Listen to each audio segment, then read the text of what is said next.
back with my brand new invention, something grabs a hold of me tightly, flowing like an awful daily and nightly. Will it ever stop, y'all? I don't know. Turn off the lights and I'll go to the extreme. I rock a mic like a band, I don't stage and wax and jump like a can-do dance.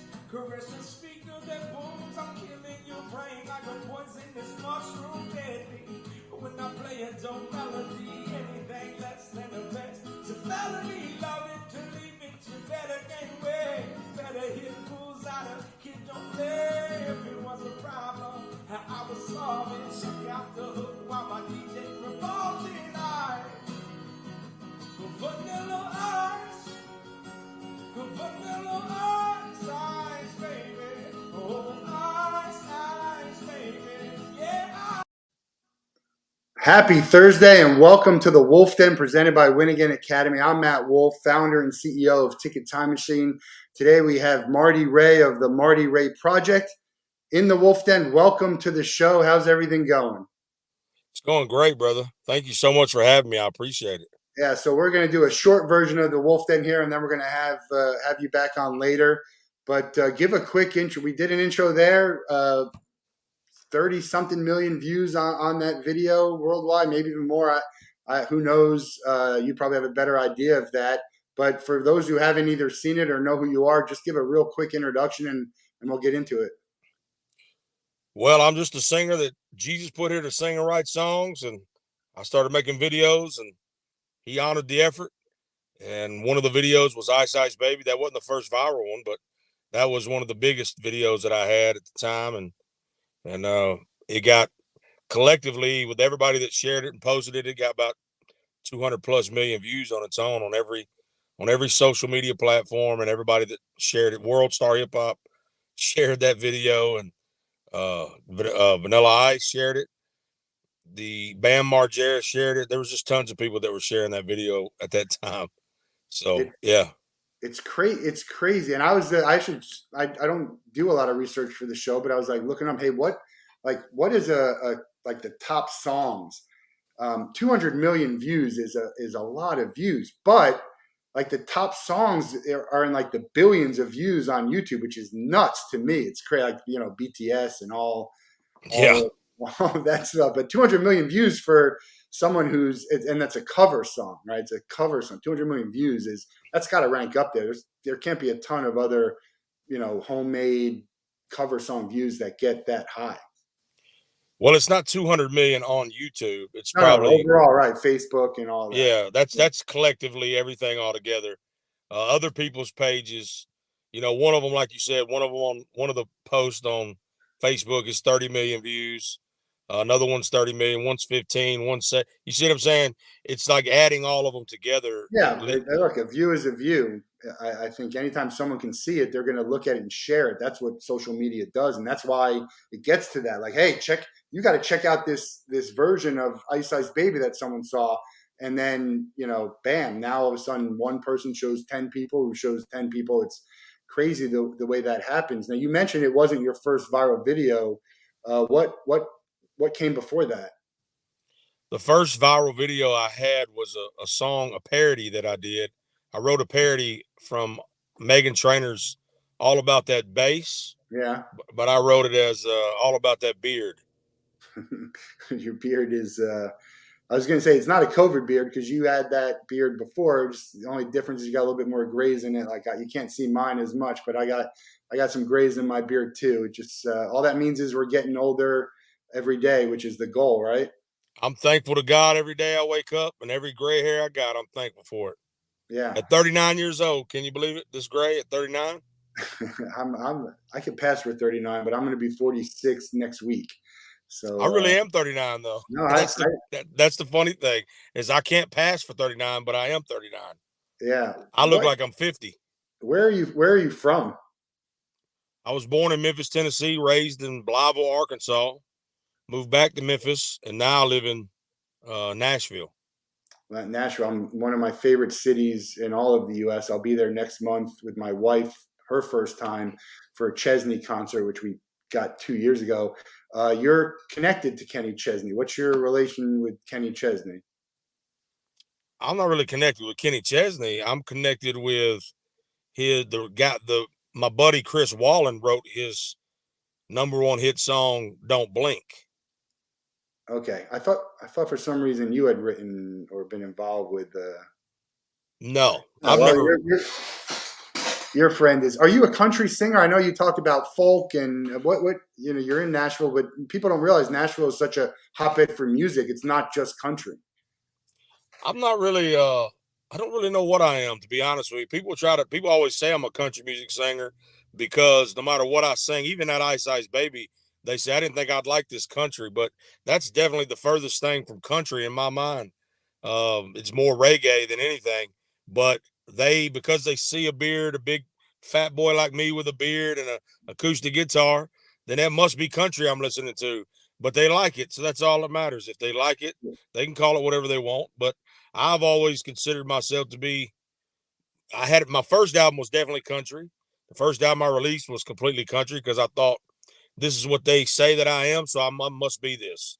And then the second album was just all over the map. I just said I'm gonna write and sing whatever I feel, whether it's country style or hip hop or blues or soul or whatever it is. That's what I'm gonna do.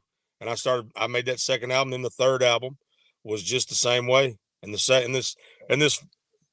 fourth album, which is the third full album, will be the same way. It'll have a mix of everything that I was feeling at the moment. There's gospel, there's rock, some real heavy rock actually on there, and then there's a country song on there. So that's just how I go. Yeah, it's funny. I want to touch on two things that you said. One is, country. It sounds more reggae. I've actually heard you do some rap, and you're very good at it. But the funny thing is, if you did a rap of Ice Ice Baby, it probably doesn't blow up in the way that it did. It was something about the version that you sang, the way that you sang it, the way it touched people that that really made it. So if you did a Ice Ice Baby rap, I don't think you're getting anywhere near the amount. Not a chance. It ain't gonna do nothing at that point because the funny thing is I didn't think it was gonna do nothing anyway. Well, I you never posted know. it. I originally posted that because at the time when I posted that, all the attention I was getting was coming to my personal Facebook profile. So I wasn't using my page at all. I didn't even know people were actually even going there and liking my page until later. But what happened was after All About That Beard went viral, I was trying to be consistent and I slacked off for a couple weeks. So I made a post because I was still running a tow truck at the time. So I made a post of that video. I was working on 2 songs. It was that one and Nothing But a G Thing.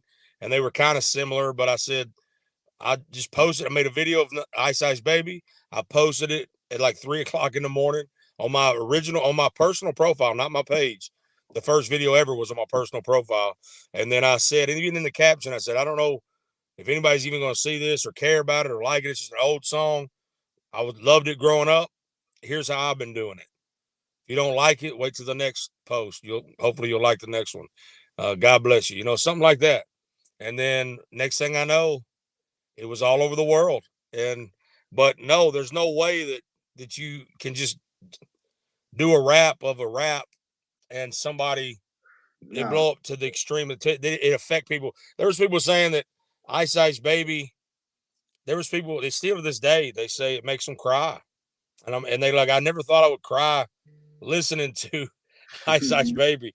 And it's funny because I always say, man, that's the Lord working through me no matter what I sing. He works through me. So It's that's the way I it's see it. music. I mean, music touches people in ways. The funny thing about that is like Counting Crows, who actually are going to be here at Sunfest next week. I love the Counting Crows. I saw him a few times live, and what I don't like is that Adam takes liberties on his own songs at a live show, and people want to hear it the way it was done by him. But if someone else is doing it like what you did, I'm okay with that. I love it. It's great. I love to hear that. But when I'm at a show, I don't want to hear the person sing it differently than what I'm used to because that's what I like. So I think that's the difference between you doing someone else doing a cover and you doing and taking the liberties of it, and then someone doing their own and taking the liberties of it too. Yeah, I'm kind of different. I think that I think that an artist is an artist, and the fans should be able to receive however they're wanting to portray it that day. But I get it. I get that we hear things growing up. So if Hootie and the Blowfish are doing, she sits alone by a lamppost, trying to find a thought that just escaped her mind. But then he gets up there at one show, he's like, I feel a little different tonight. And he goes, she sits alone by a lamppost. Yeah. Trying to find a thought that escaped her mind. I think he should be able to do that, right? In my opinion. But I understand why that's the way it is. It happens to Vanilla Ice all the time at his shows. He performs Ice Ice Baby, but he does it differently. He does it a little differently every now and then. And you can see that people, they're still vibing. Yeah. But you can see that some of them are like, hey, this ain't how I remember it. And I think fans shouldn't be so fickle, is my opinion. But I'm thankful for all the ones I got. Yeah, part of it is they pay money, and it just depends. But I agree. I agree with you. I understand both sides also. You sang in Boca at Meisner with Vanilla Ice. I was at that show. That was you, right? Was you? Yeah, I was at that show. Yeah, that's cool. On stage. You got up on stage? No. You were on stage with Vanilla Ice. Yeah, I did Ice Ice Baby on there. He came out, as you know, and just really ramped the pressure up. He said, I've heard every version of Ice Ice Baby there is, the country version, the hip hop version, the rock version, EDM version. This is the greatest version I ever heard. And so then I got to sing it, right, to these people that have heard it their whole life one way. Like you just said, they've heard it their whole life one way. And then I get up there and I'm doing a whole different thing. So some of these people, it seemed like some of them, you can be a testament whether this was the case, but it seemed like some of those people were responding, and some were like, I hope this ain't the way this is going to go. This is going to be right here, because we want to hear, and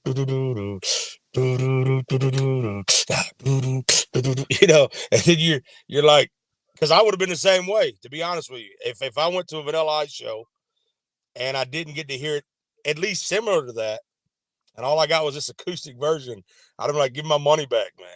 I went to a Philadelphia 76ers game with my brother and my dad, who's no longer here. And Vanilla Ice played a free show after the game. This is 25, 30 years ago.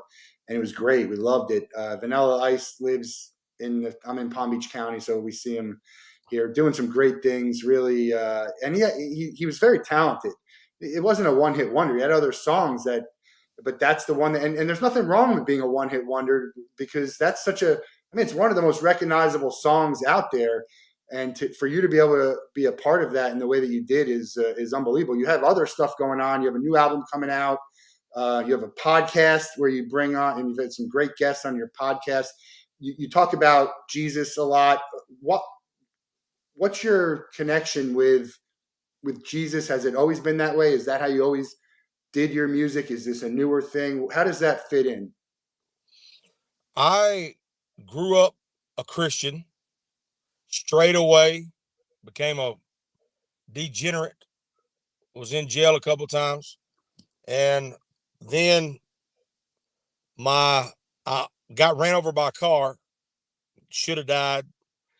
I got hit by this car, and I'm up in the air, literally flying over this car's windshield. And they were trying to hit me. This is how crazy it was. They wanted to hit me, and they did. And I was up in the air, and as I was in the air, this sounds cliche, but it still happened, so I'm gonna tell it anyway. I'm up in the air, and I'm coming down on my head. And as I'm coming down, I'm thinking, I'm trying to go through the life flash before my eyes. It 100% did. But what I'm trying to do is I'm going through my life as pages of a book. And I'm going quickly trying to find something that would warrant me when I'm about to die, when I hit my head on this concrete and I break my neck and I pass away. What have I done, Jesus, for your kingdom? That's what I asked myself. And I couldn't find anything. Couldn't find nothing. What would make him want to accept me into the kingdom? Have I done anything? And I couldn't find it. So it was like in that moment, it's like a millisecond. It's a millisecond, but it seemed like forever. And in that moment, I said, Lord, if you'll save me, I'll change my life. And I'd like to say that because he did save me. I came down and I hit my shoulder first somehow before my head. And I think I might have broke a rib, but I got up. I was saved. I got up and I said, I gotta be about the Lord's business. And I'd like to say that from that point on, my life was different, but that ain't how it went. That was the catalyst that started a change in me. That was years and years ago. That was when I was 19 years old, I believe. So that's when I started getting into the word.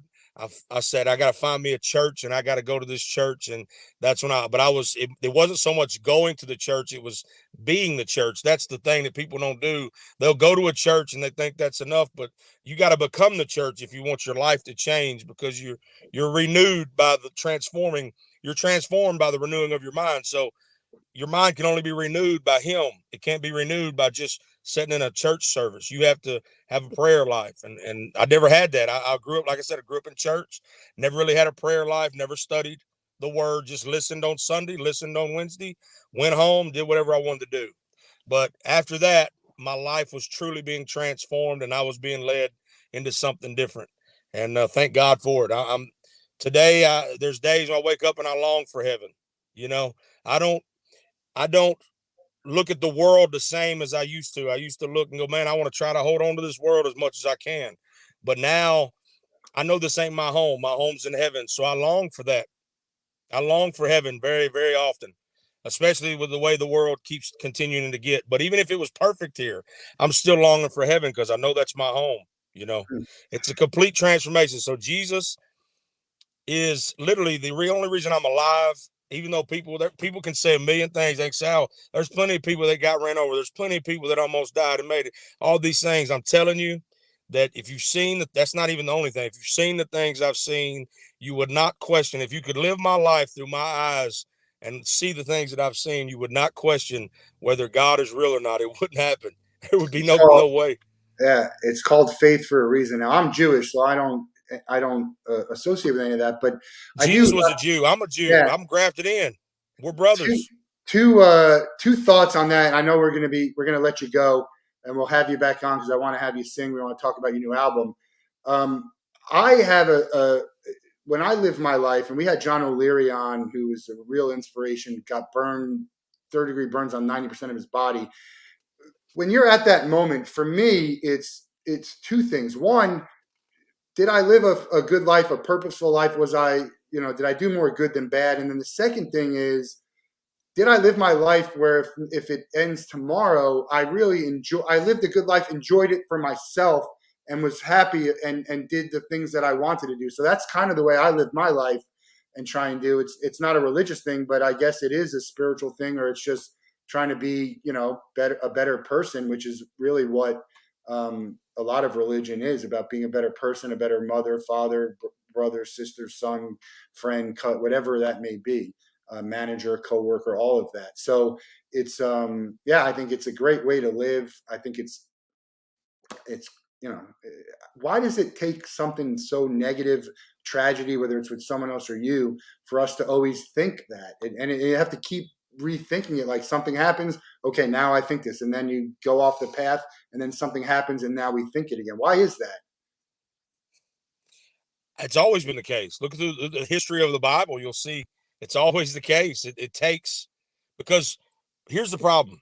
When you get to where you think you're doing all this on your own, that you got it figured out, it takes something. God is willing to do to draw you, whether you believe in him or not. He's going to draw you. He's going to create situations that will allow situations. He's going to allow situations that will draw you to it, that will hopefully, because he loves you. He loves us that much. He loves us so much. He died for us. The difference in Christianity and a lot of religions, most religions, is that Christianity, Jesus said, love others as I have loved you. And if you trace that love back to one of the Hebrew meanings is breathe for. So he's saying, breathe for others as I breathe for you, meaning I put breath in Matt's lungs and Marty's lungs for each other. I'm breathing for you, Matt. That's what Jesus said. As he said, I'm breathing for y'all, breathe for other people around you. That's literally what Christianity is about. People don't do that in Christianity. They should. I'm not saying people, a lot of people don't do that in Christianity. There's very good Christian people that do it. I'm saying that our goal is to breathe for everyone around us.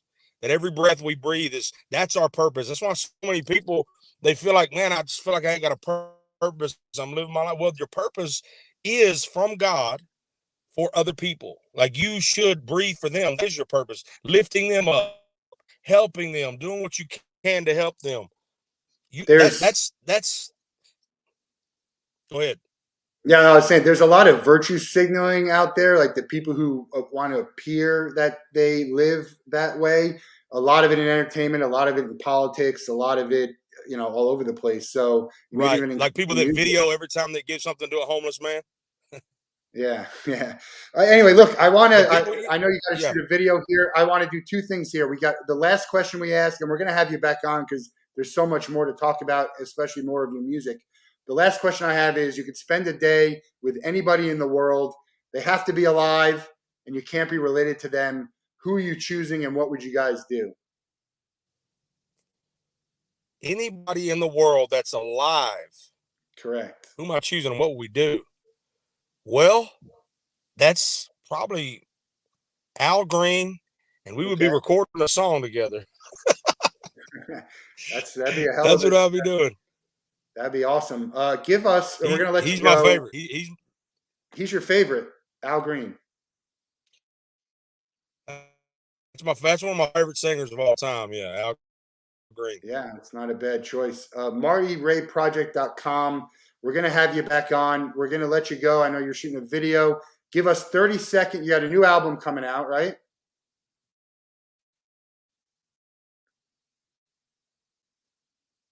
Do we still have you? Yeah, new album coming out. Give us 30 seconds of a new song, and then we're going to get out of here.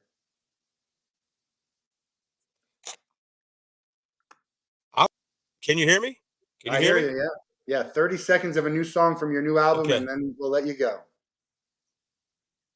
All right. So one of the songs from my album is called The Storm, and it's released. The single's out, so I'll do a little bit of that. It goes, I remember hearing all the noises, all the screams coming from the voices. Alarms went off and we all hear my heartbeat pounding out of my rear. Look up to the sky and I pray for grace. God, please protect my family from an early grave. Looking all around at the aftermath, holding on tight to the ones I have. There you go. Awesome, man. The Storm out now. The single's out now. What's the name of the album? The album coming out is just going to be called 3 because it's the third full album that I'm releasing. Album 3, MartyRayProject.com. He's on Instagram. He's on Twitter. He's on Facebook. Check out the full version of Ice Ice Baby and all of his other music. Really appreciate your time today. Looking forward to hearing more. And do you play in Nashville often? I play wherever somebody sends me to, wherever they hire me to come, but it don't seem to be a lot in Nashville, to be honest with you. So they don't like me here, maybe. I don't know. Nah, they should like you everywhere. I'm gonna see where you're playing and hopefully cross paths. And we'll definitely have you on soon once the album's out and get some more talk. But have a great day. Appreciate the time.